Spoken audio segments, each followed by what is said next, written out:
Dios le bendiga, buenas noches. Le damos bienvenida a Daval Radio Show. En esta noche tenemos un invitado especial. Tenemos a nuestro hermano Eddie y queremos que él esté compartiendo con nosotros acerca de su testimonio y las cosas que Dios ha hecho en su vida. Amén, amén, amén. Dios le bendiga rica y abundantemente a todos los hermanos, amigos que van a estar mirando esta transmisión. De verdad que para nosotros es un honor, es un agrado poder estar aquí junto de mi hermano Juan Richardson en esta plataforma de Daval Radio Show, compartiendo la palabra del Señor. Amén. Amén. Vamos a hablar en esta preciosa noche, vamos a estar hablando acerca de mi testimonio, de lo que Dios ha hecho en mi vida. Y creo que de verdad es un privilegio poder hablar de lo que Dios ha hecho en nuestra vida. Amén. Así que vamos primero, me gustaría pues hablar acerca de hacer una breve introducción, Juan, acerca de lo que es la instrucción. Quiero hablar porque la palabra dice, instruye al niño en su camino y aun cuando él fuere viejo no se apartará de él. Amén. Es decir, que la instrucción es vital para poder desarrollarse en un futuro una persona en lo que es los caminos del Señor. Y así verdaderamente comenzar esta palabra diciendo, hermano, hablando acerca de mi historia desde el principio. Sabe que yo fui criado en el Evangelio, fui criado en los caminos del Señor. Mi mamá todo el tiempo se preocupó por enseñarnos, por hablarnos de Dios, por prácticamente hacernos entender a nosotros que Dios era más padre de nosotros que ellos mismos. Amén. ¿Me entiende? Entonces, eso provocó que esa palabra, esa instrucción quedó sembrada en el corazón, en mi corazón. Y a temprana edad, ya jovencito, usted sabe cómo es. Muchas veces uno empieza a llevarse de la juntiña, de los amiguitos, y que vamos para allí por una fiestecita, y todo empieza algo como sencillo, pero el enemigo utiliza esa plataforma para empezar a mostrarte y a seducirte con cosas del mundo, y automáticamente me alejé de los caminos del Señor.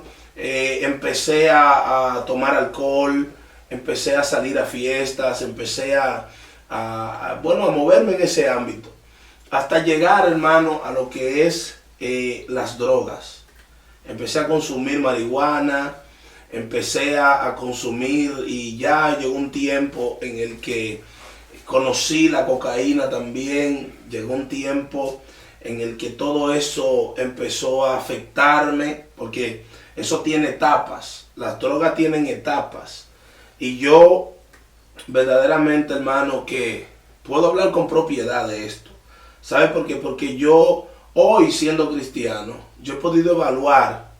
Anteriormente mucha gente decía, no, eso simplemente es, como dicen en Santo Domingo, es una ratlería. No. Pero si usted, como cristiano, como creyente, hoy en día nosotros podemos evaluar, principalmente a las personas que hemos pasado por este tipo de situaciones, evaluar detenidamente y ver que esto es netamente espiritual. Que la droga no es simplemente algo como dicen, una vagabundería, como dicen en Santo Domingo. No. Esto tiene que ver con algo espiritual, muy profundo, hermano. Y todo, hermano, todo eso, cuando yo lo analizo hoy en día, cuando yo lo puedo percibir desde una óptica espiritual, entonces por eso yo tengo la herramienta para poder ayudar a muchas personas. Hablarle no de una manera despectiva o culpando, sino entender que el enemigo está operando detrás de todo esto. ¿Para qué? Para acabar con la persona. Y quiero ir y detallar despacio unos cuantos episodios de mi vida para que la gente pueda ilustrar y la gente pueda ser iluminada a través de este testimonio y entender que verdaderamente, hermano, no existe otra solución, no existe otra alternativa que pueda liberar a una persona de este mal, Solo Dios, hermano, puede hacerlo. Solo Dios puede libertarte. Solo Dios puede cambiar tu historia. Solo Dios puede sacarte del hoyo en el que te encuentras. Así que, mira, en los principios, hermano, la droga tiene etapa, como te dije. En el principio todo es un disfrute, hablando en el término natural, hablando en el término carnal. Todo es un disfrute, hermano. Tú sales, las drogas te cambian el temperamento, las drogas te cambian tu manera de actuar. Tú actúas diferente, tú actúas más enérgico, tú entiendes, o sea, la carne como que se acelera, el metabolismo se te acelera y hay cosas que tú no te atreves a hacer la normal y entonces drogado tú la haces. Así es. Entonces eso va creando un apego de la gente a la droga. ¿Por qué? Porque hay gente que no se atreve muchas veces a hacer cosas, pero utilizan la droga como recurso para poder caminar y fluir. Además, en este tiempo y en aquel tiempo cuando yo empecé también con las drogas, no era tan como ahora, porque ahora la droga es un lujo.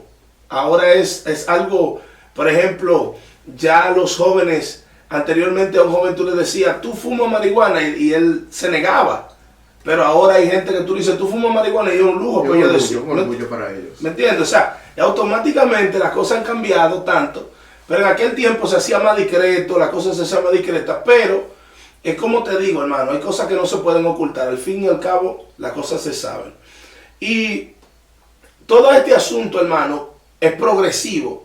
Uno empieza como un disfrute, se empezó, hermano, de verdad, yo salí a la calle, yo pensaba que me estaba echando el mundo en los bolsillos. Y eso fue comiendo, y eso fue, mira, el enemigo es tan sagaz, el Señor lo reprenda, el enemigo es tan astuto, Juan, que él prepara esa plataforma, hermano, para que los jóvenes entiendan que están bien. Y ese sentir, hermano, te da un sentir, te da un placer de tú entender de que tú estás por encima de mucha gente, de que tú eres el papaúpa, la matica, de que tú... como un superhombre. ¿Me estás entendiendo? Entonces, pero el enemigo tiene un método. El enemigo te va dando, te va abriendo camino, te va conectando, porque una cosa también, las drogas conectan. Cuando tú eres... Escuchen bien. Cuando tú estás en esto de las drogas, en el principio, el enemigo va creando una red de amistades que muchas veces, de acuerdo a la personalidad del individuo, va a ir también inclinándose a favor y otras veces en contra. Por ejemplo, hay personas que se conectan con personas que son distribuidores. Ellos consumen, pero también distribuyen. O sea, y hay personas que han ido escalando económicamente, que ellos pueden controlar, pero también pueden consumir. Ellos pueden vender, pero también pueden consumir. Y hay personas que se han ido conectando y van escalando de escalón en escalón. Pero hay otra parte, que es la parte del consumidor compulsivo. Porque hay un consumidor compulsivo y hay un consumidor pasivo. O sea, hay alguien que puede controlar su consumo. Por ejemplo, hay gente que puede ir a un sitio, decir yo quiero comprar esto, consumirlo y al rato irse a acostar para su casa. Pero hay un comprador que es compulsivo, que mientras más tiene, más quiere. Y mientras más consume, más quiere. O sea, entonces, y yo creo que todo esto va de acuerdo al plan, como te dije, al plan y al propósito del enemigo. Hay gente que el enemigo sabe que lo puede engañar rápido, pero hay gente que el enemigo sabe que tiene que abrirle camino para poder asegurarlo. Entonces, lo que pasó conmigo, hermano, dado que yo era una persona muy influyente, en aquellos tiempos la gente no viajaba a todo el mundo. El que viajaba a Santo Domingo era un rey en aquellos tiempos. Así es. El que salía de Santo Domingo, que montaba en un avión, mi hermano, la gente lo veía, era como que ya llegó un rey.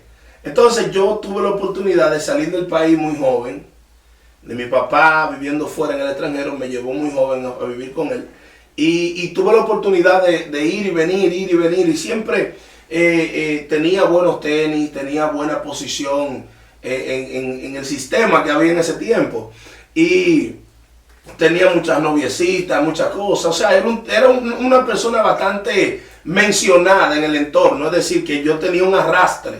Y tú sabes, cuando tú eres una persona de arrastre, el enemigo usa eso porque hay personas que te quieren imitar. Así es. O sea, tiene influencia.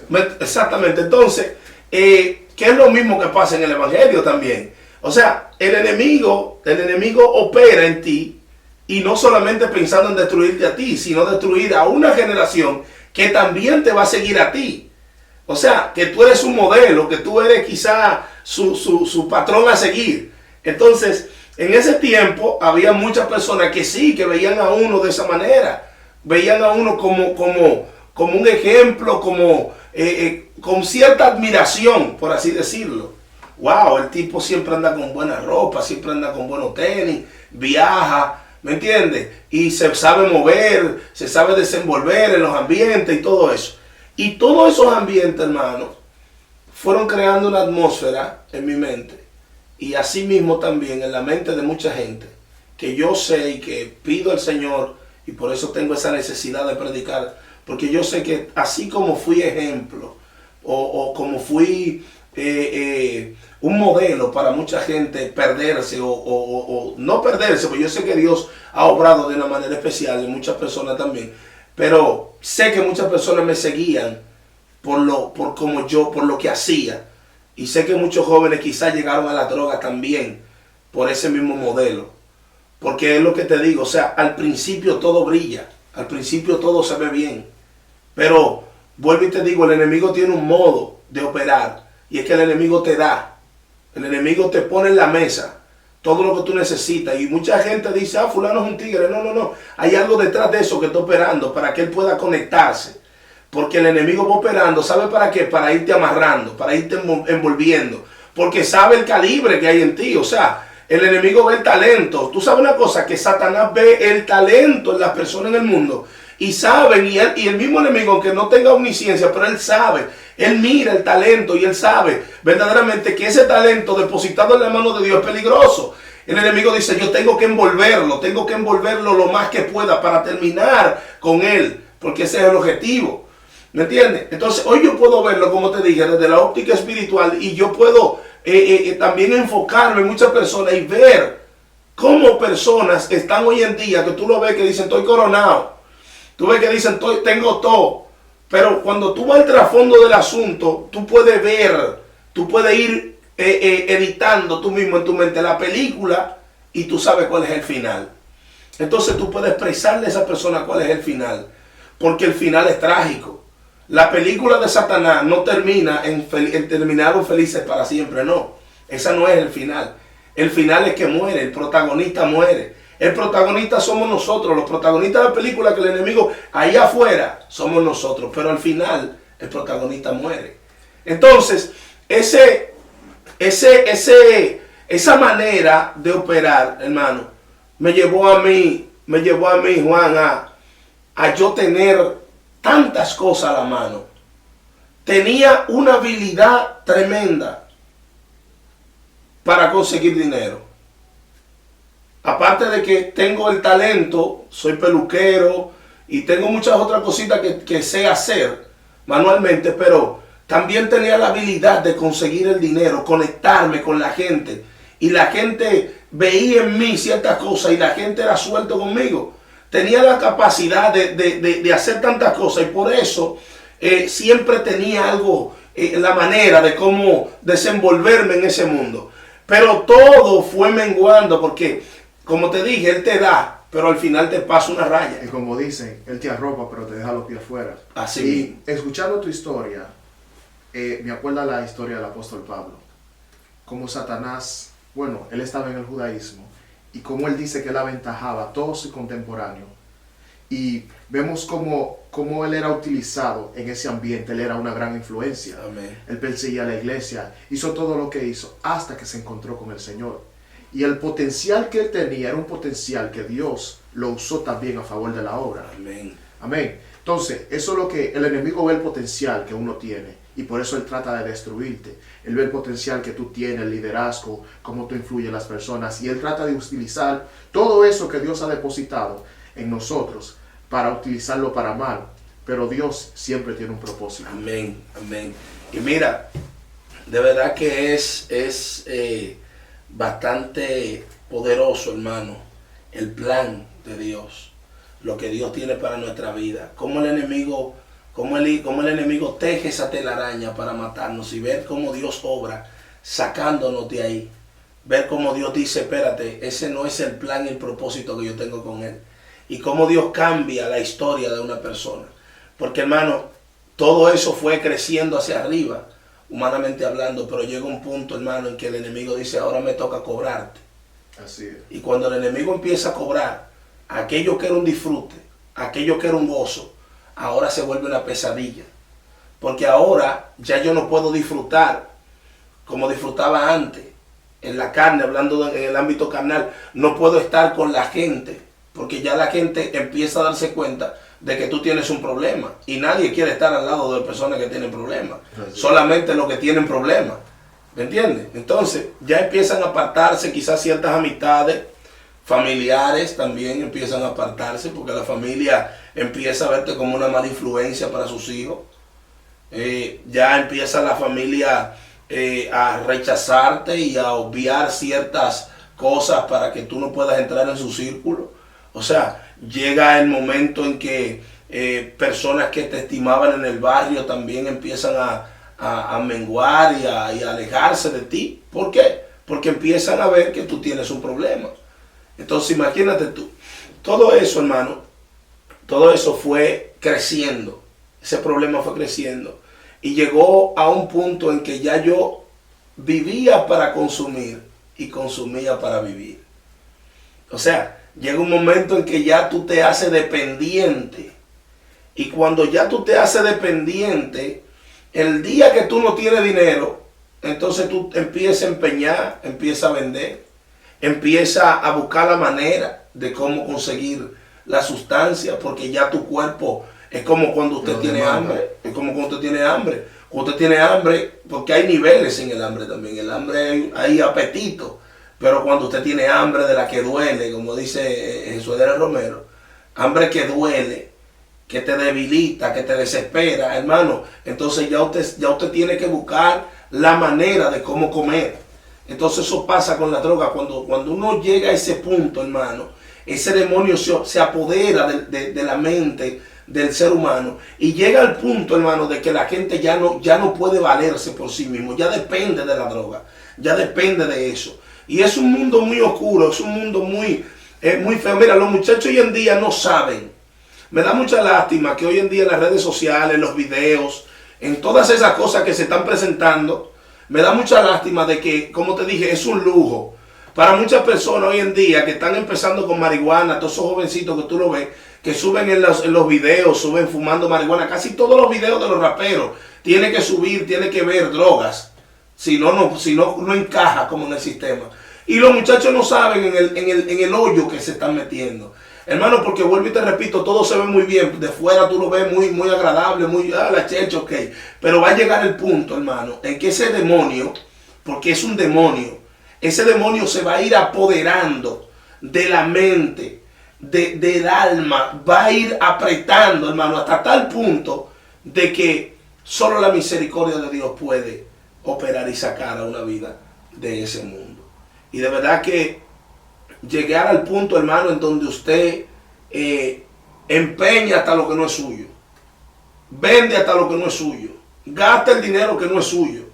Yo me recuerdo en una ocasión que yo salí, que fueron de las ocasiones que más dolor provocaron a mi vida.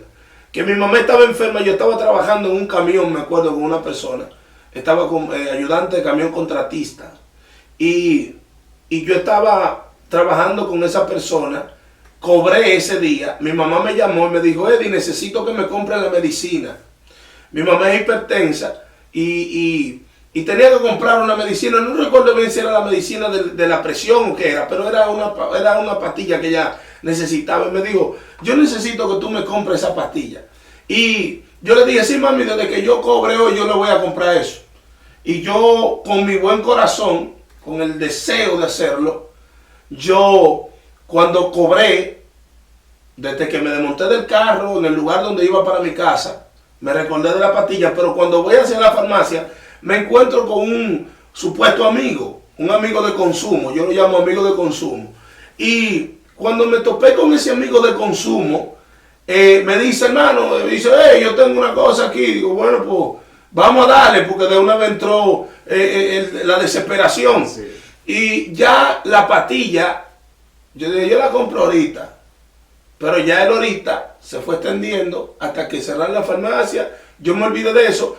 Y duré 2 días. Oye esto, Juan. 2 días sin ir a mi casa. Sin bañarme, sin cepillarme, sin comer nada, sin tomar el líquido de la cerveza, ron. Eso fue lo único que yo hice. En esos 2 días terminamos, oye, esto es tan fuerte que terminamos en la casa de una persona. Terminamos en la casa de ese joven que él vivía solo, tenía una cama, una camita ahí llena de hoyo. Una persona, ya tú sabes, también con problemas de vicio. Y son desastres, hermano. Terminamos ahí terminamos trancados, que ya yo lo que quería era irme para la casa, pero la vergüenza de salir a esa hora de la mañana y de que todo el mundo me vea en el estado que estaba, sucio. O sea, porque ahí es que entra lo de la sábana. Sí. Él me arropó. Pero te dejó los pies afuera. Hermano, entonces ahí entra la vergüenza. Ahí entra entonces el sentimiento de culpa. Ahora viene otro demonio que se llama depresión. Así es. Que es un demonio que está operando. Hermano, que la iglesia debe de tomar, nosotros debemos de tomar una actitud fuerte en cuanto a esto de la depresión. Y empezar, hermano, una campaña de oración. Reprendiendo este espíritu Y no tan solo la depresión, también la ansiedad. Yo no sabía lo fuerte del tema de la ansiedad. Eso es algo terrible, hermanos. La ansiedad es algo terrible. Y yo he tenido la oportunidad en estos días de leer, ver algunos videos, escuchar testimonio de personas hablando acerca de la ansiedad. Hoy mismo estuve hablando con una joven que me estaba contando que ella está experimentando eso. Porque de la ansiedad entra lo que se llama ataque de pánico también. Sí. Y ella me decía, yo a veces me levanto y cuando me levanto en la madrugada que quiero ir al baño, tengo que prender todas las luces porque siento que hay algo detrás de mí, algo que me toca y me entra como ese ataque de pánico. Mire, la iglesia verdaderamente tiene que pararse en pie de guerra. Amén. A guerrear por todas esas personas que están atravesando momentos de depresión y de ansiedad. Bueno, amén. No sé si pudieron ver la noticia de la joven que se lanzó de un piso número 29, creo que fue. Sí, la modelo. Sí, la modelo. Es terrible, hermano, lo que está pasando en el mundo. La gente está atravesando por momentos de depresión, por momentos de ansiedad, y la iglesia está de brazos cruzados. Nosotros tenemos que hacerle la guerra a este espíritu que está acabando con las personas. Tenemos que levantarnos en pie de guerra como iglesia y orar, interceder por estas personas, porque Satanás está obrando activamente en el mundo. Amén, amado. Mira, y yo te voy a decir algo, la depresión es algo que muchas veces tú no lo ves en la cara. A mí principalmente se me ahorcó también una prima hermana el año pasado, finales del año pasado, y era una persona que días antes de hablar conmigo, tú le notabas una sonrisa, le notabas feliz. También esa joven que falleció en Estados Unidos, era una persona que aparentemente era una persona feliz, era una persona que tenía todo, por así decirlo, humanamente hablando. Entonces, la depresión tiene varias caras, por eso es difícil identificarla. En mi caso, la depresión se podía ver por el maltrato que yo le estaba dando a mi alma y a mi cuerpo.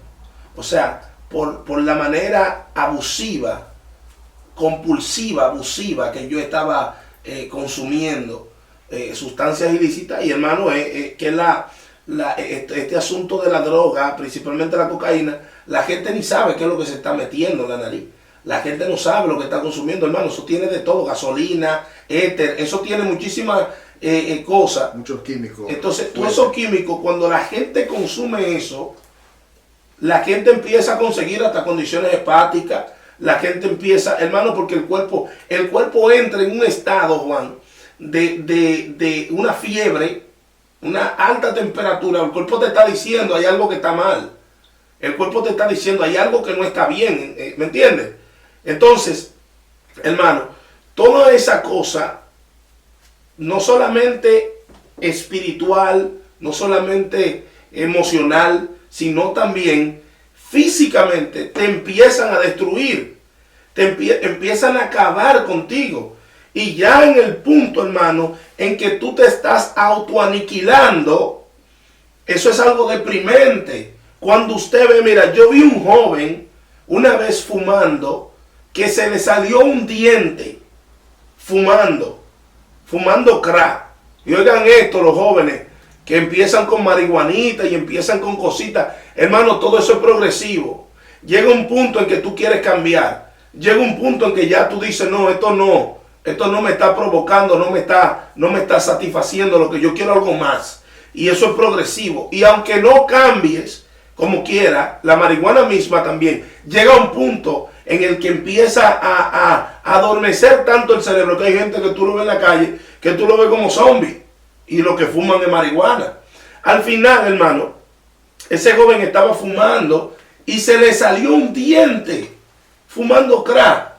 Se le salió un diente y él escupió, miró el diente, lo tiró y siguió fumando. O sea, tú puedes notar, hermano, cómo el enemigo, Señor lo reprenda, amén, lleva a una persona a automutilarse. Yo llegué a un punto en que quería ver sangre. Llegué a un punto en el que llegó un espíritu también, pues esos son demonios todos. Un demonio así, de esos demonios que quieren ver sangre, que quieren violencia.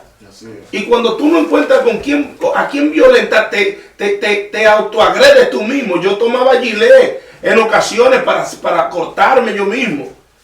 Llegué al punto de provocarme, lacerar mi cuerpo yo mismo, para poder ver sangre.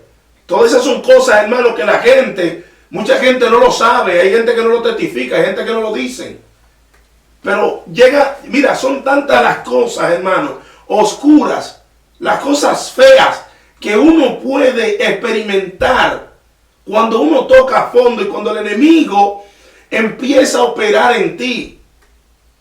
Ahora bien, ¿por qué hablé de la instrucción? ¿Por qué hablé ahorita al principio? Porque la instrucción es como un interruptor que se planta en el corazón, en la mente del niño, y al final el niño está haciendo algo malo, pero eso que tiene dentro, aunque esté dormido, aunque no esté activo, aunque esté ahí pasivo, pero eso te susurra y te hace entender lo que estás haciendo, lo estás haciendo mal. Y eso es lo importante de la instrucción. Gracias, Señor. Una vez yo daba una conferencia y hablaba acerca de eso. Y mencionaba algunos testimonios de jóvenes, varones y hembras, que yo tuve la oportunidad